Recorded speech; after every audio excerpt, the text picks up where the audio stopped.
climbing Everest without oxygen, and surviving. The cold wasn't the first thing to strike him, it was the silence.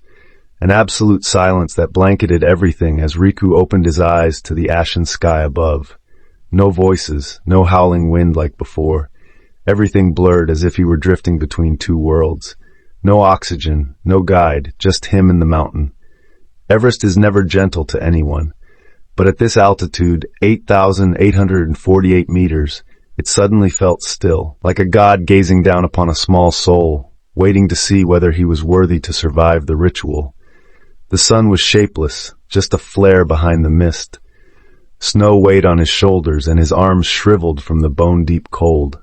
His fingers had long lost all feeling, and his eyes were swollen from the wind and snow.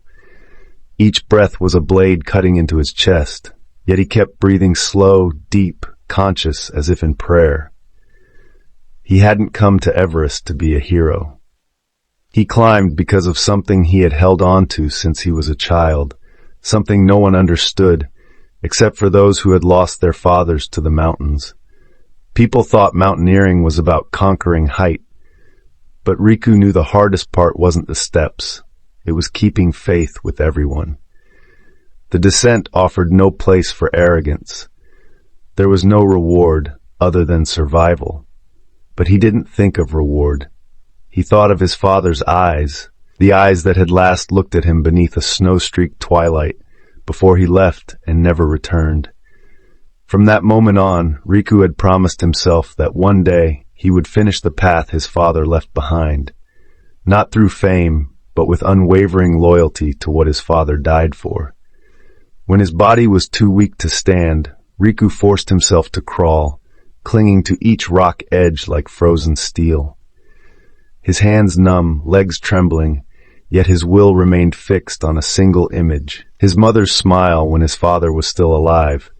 This journey was no longer a climb. It had become a procession of memories, of love, of loss, and of courage. The storm struck just a few hundred meters into his descent. Snow lashed his face like needles. Wind howled and tossed him like a leaf across the white sea. Each fall was a bargain with death, but he wouldn't let himself sleep. He knew clearly, sleep at this altitude was death, and he wasn't ready to die. Not while the promise remained unfinished. Again, he collapsed.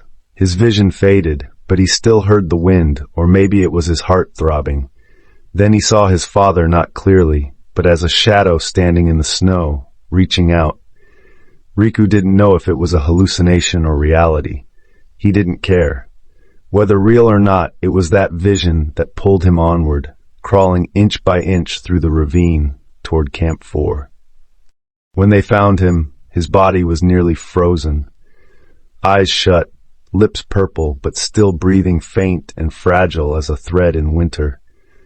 A Sherpa froze in awe upon seeing the old handkerchief tied around Riku's neck, a symbol among Himalayan climbers, worn only by those who vow to climb without oxygen. The European doctor in the group could only shake his head in amazement. He should have died, but his will was stronger than death. Riku didn't wake right away. He lay motionless at the camp for over a day, surrounded by life support gear. But when sunlight finally touched his eyelids, he opened his eyes. No smile, just a quiet nod, and his first words upon awakening were, "I met him. There." 10 days later, he left base camp. No medal, no celebration. He walked alone to the village of Lukla, then boarded a flight back to Japan. He was silent the entire flight, eyes closed, holding tightly to a small notebook, his father's mountaineering journal, the only item recovered from that fateful expedition years ago. On the last blank page, Riku had written one final line. "I reached the place you once dreamed of, and I survived to return." He didn't share the journey online, didn't sign book deals, didn't speak at climbing forums. When people came to ask, he only smiled, offered them a warm cup of tea, and said, "Everest isn't a story I want to tell. It's something I must keep." On the first winter day after his return, Riku walked out to the forest edge, to an old pine tree where he used to play as a child. He sat down, opened the notebook, and quietly buried it beneath the roots like a farewell ritual. No need for anyone to know. No need for recognition. For the greatest thing in life is not being acknowledged, but living true to what you believe. Since then, Riku was rarely seen. Some said he retired to a temple in the Japanese Alps, living a life of meditation. Others claimed he still climbed mountains, but only those without names on maps. But everyone agreed on one thing. In an age of records, technology, and social media, Riku Nakamura was a man from another time, a symbol of something the world was slowly forgetting: absolute reverence for nature and for oneself. Years later, on Everest's summit, an international climbing team discovered an old photograph buried in the snow of a Japanese man in a white kimono standing at the mountain's base holding a bamboo hat. On the back, a pencil-written message had faded. Father came here in the way of his son. No one knew who left it, but within the mountaineering community, it was called the most sacred message ever found atop Everest. That story no longer belonged to one man. It became legend of a man, a breath, and a path climbed without oxygen. Only heart. The following spring, Riku began waking earlier than usual. He still lived in the small wooden cabin by the stream, where birdsong echoed through pine trees in the morning, and the scent of burning cedar mingled with the earthy aroma of green tea. His life was so simple, it was hard to believe that only a year ago he had stood atop the world's highest peak without taking a single breath from an oxygen tank. The only nearby neighbor, an old man who repaired shoes, occasionally mentioned Everest over a warm cup of sake, but Riku only smiled and remained silent. In his eyes was no longer the gleam of ambition, but the calm gaze of someone who had walked to the edge of death and returned with something far deeper than glory. One day, while walking through the woods, Riku spotted fresh bear tracks in the snow. He didn't panic. He paused, looked around, then bowed gently, acknowledging the presence of an ancient creature.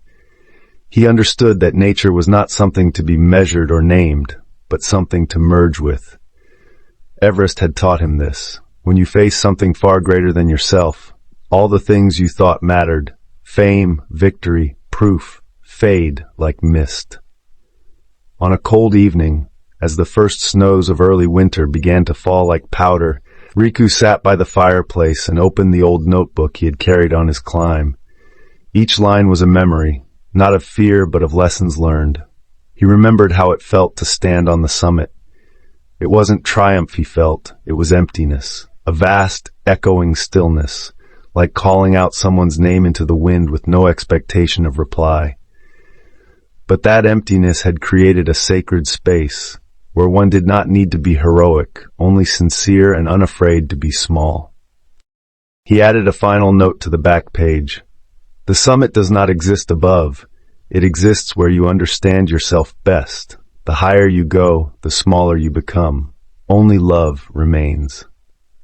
Each day, Riku walked along the narrow mountain paths near his home, often stopping beside moss-covered stones to listen to the stream.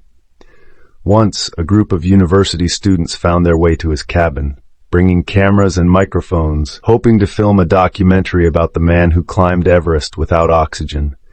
They spoke at length, explaining their plan, even promising he would retain full creative rights. Riku simply made tea, invited them to sit under the porch, and said in a calm, slow voice, "I didn't climb Everest to be remembered." And they understood. They closed their cameras, bowed respectfully, and left without another word. One of them, years later, wrote a widely circulated essay that included the line, "There are mountains words cannot climb. There are men whose greatness lies in silence." Time passed as quietly as melting snow. Riku grew older, his hair turning silver, but his back remained straight and his eyes remained clear. Each winter he lit a single incense stick at the stone behind his house, where he had once buried his father's journal, and stood in silence for hours. No tears, no words. His presence alone was enough. One summer, he received a letter from a 14-year-old boy in Spain. handwritten in slanted, uncertain script. I heard about you. I want to climb mountains too, but I have asthma. People say I can't. Do you think I should try? Riku read the letter slowly. After a week of reflection, he wrote back. Only 2 sentences. If you climb to prove something, don't climb. But if you climb to understand yourself, then go. Climb from within. No one knew whether the boy ever climbed a mountain. But years later, in a book published in Europe, that very letter appeared framed on the inside cover. The simple words moved thousands of readers. Riku never returned to Everest. He didn't need to. That mountain still stood, but now it no longer lived on the earth. It lived in his heart, and he knew that one day, when his final breath passed quietly into the air, he wouldn't need to be standing on any summit to feel complete. Because the true summit was never a place he reached, but a place he realized he had always been. There came a morning when the mist didn't lift. The valley below his cabin remained veiled in silence, a soft white clinging to the pines and river like a memory refusing to leave. Riku stood at the threshold of his home, holding a steaming cup of tea in both hands, and watched as the sun tried to break through. The world had slowed, or maybe it had always moved at this pace, and he had simply stopped rushing. A letter arrived later that week. No return address, only an old postal mark from Nepal. Inside was a photo, grainy, black and white, slightly torn at the corner. It showed a figure in a kimono, standing at the foot of a glacier, holding a bamboo hat. Written faintly on the back in French, "Your story reached farther than the wind." Riku folded the letter and placed it in the drawer with the rest. Not mementos, he didn't believe in collecting things, but fragments of silence. He remembered what a Sherpa elder had once told him during his first expedition long ago. The mountain doesn't speak in words, it speaks in what it takes away. The old man by the stream passed away that autumn. Riku helped carry the body to the cremation grounds, walking barefoot beside the others through fallen leaves and frost-kissed grass. When the pyre was lit, he stood at a distance, hands in his sleeves, not mourning, but witnessing. Fire rose to the sky as snowflakes drifted down, and for a moment the contrast made the world feel suspended between opposites.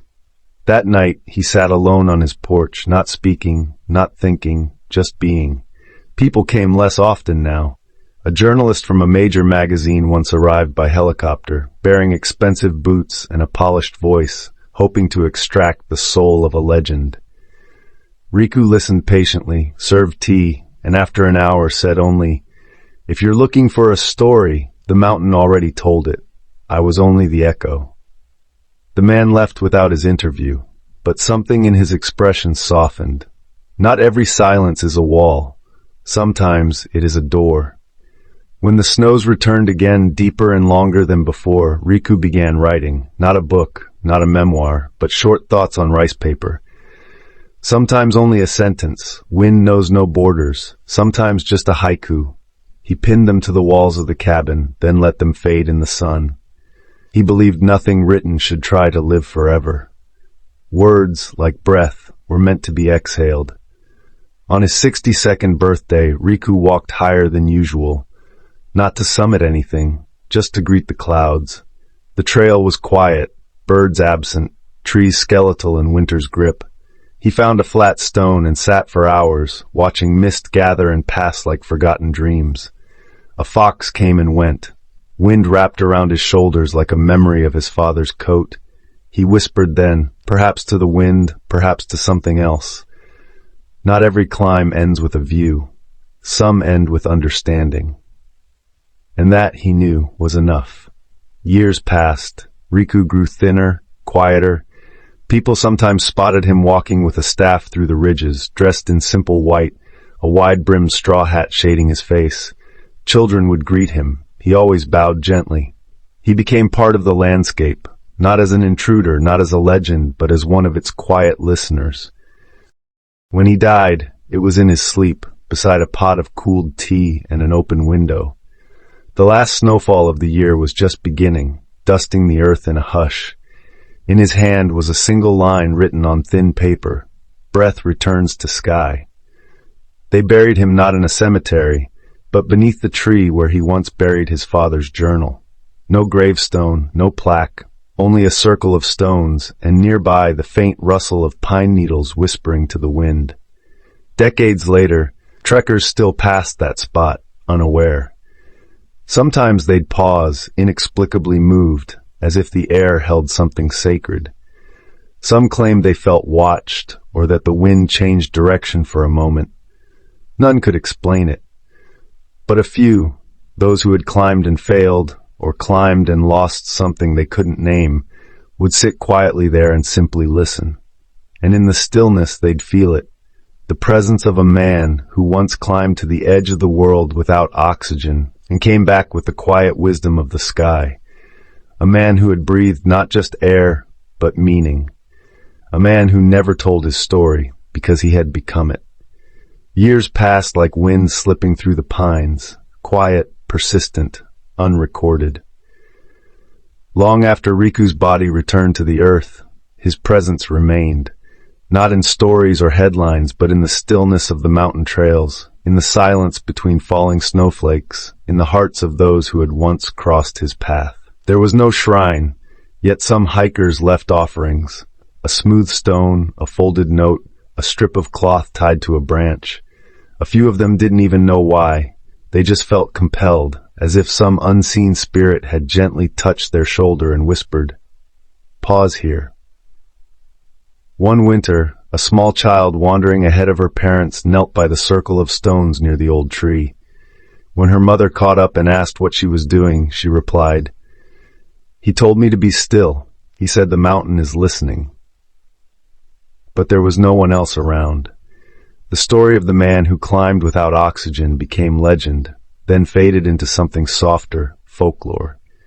Old Sherpas in Nepal, warming their hands by yak dung fires, would sometimes speak of a Japanese man who walked among spirits. Not in boast, but in reverence. They said he had eyes like clear water, and when he reached the summit, the mountain itself had bowed. They spoke in hushed tones, not out of fear, but respect. In Madrid, a university lecture hall had one unusual item displayed in a glass case near the entrance: a letter, handwritten in Japanese and translated underneath. It simply read, "If you climb to prove something, don't climb. But if you climb to understand yourself, then go. Climb from within." Students passed by it every day. Most never noticed. But sometimes a quiet soul would pause, reading it over and over, feeling something shift deep inside, like a stone in their chest becoming lighter. One of those students, now grown, a mountaineer in his own right, would one day summit K2 alone. When reporters asked how he endured the danger and solitude, he only said, "There was a man who taught me to listen to the mountain, not conquer it." When they asked his name, he replied, he never wanted to be remembered. Back in the valley where Riku had lived, the wooden cabin was slowly reclaimed by moss and wildflowers. The roof sagged, but the stone hearth remained. Travelers who stumbled upon it said the place felt like it was holding its breath, peaceful, watchful. Inside they found nothing of value, only a single scroll pinned to the wall, the ink almost faded. The summit is not a place, it is a way of being. To breathe in stillness is to know the sky. They left it undisturbed. In the springtime, cranes flew overhead, casting shadows across the meadow where the stream still ran clear. Children played near its banks. Old people sat on the stones with their eyes closed, listening. The wind sometimes carried faint notes, like distant bells or half-remembered songs. And every once in a while, someone would hear footsteps behind them, soft, steady, familiar. But when they turned, there was no one there. Only the mountain. Only the sky. Only the silence that comes when a life has truly become part of the world it loved. And so, the man who once stood on the roof of the world without borrowed breath became not a legend, nor a name carved in stone, but something rarer, a presence felt, not spoken of. The kind that lingers long after footsteps have vanished, the kind that never needed applause. In his final winter, years after the world had forgotten headlines and fame, Riku sat beneath the ancient cedar behind his home, wrapped in a woolen shawl. Snowflakes drifted down in silence, dusting his shoulders like time itself laying its hand gently upon him. He had not been sick, just slower, quieter. His breath came easy, light as a whisper. That morning he drank his tea as always, walked the ridge trail, paused to watch a hawk gliding high above the trees, and smiled. It reminded him of Everest, of being that small against something so vast, and yet feeling no fear. That evening, with the fire crackling low and the wind curling like smoke through the pines, Riku lay down beside the journal he once carried to the summit, his eyes closed as if in prayer. No drama, no final words, just the faint sound of wind through branches and the stream humming its eternal lullaby. When villagers found him days later, they did not weep. They built no tomb. They placed no marker. Instead, they planted a single cherry tree where he had slept, its roots fed by snowmelt, its blossoms a quiet celebration of a life lived in full harmony with earth and sky. In spring, petals drifted like spirits over the hills. Hikers who passed beneath sometimes paused without knowing why, breathing deeper, smiling softer. And somewhere, high among the clouds above Everest, where the winds still roar and the silence stretches between stars, it is said that a figure sometimes appears, just for a moment, not climbing, not reaching, just standing still as though he never left, and perhaps he never did. Because for those who climb not to conquer, but to understand, the summit is not a destination, it is a return, to the self, to stillness, to home.